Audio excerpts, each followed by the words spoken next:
No, hindi ko pinagsisihan yung pagtakbo ko as Vice President. And hindi ko din pinagsisihan na nakipagtandem ako sa kanya.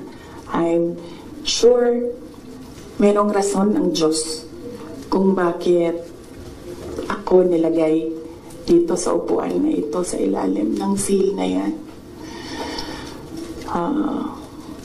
Para rin siguro sa kanya, para kay BBM or para sa bayan, hindi ko alam kung anong rason ng Diyos. Sometimes or all the time, hindi natin nakikita ang rason ng Diyos. Nakukonect na lang natin siya kapag meron lang ibang nangyari sa buhay natin. Siguro,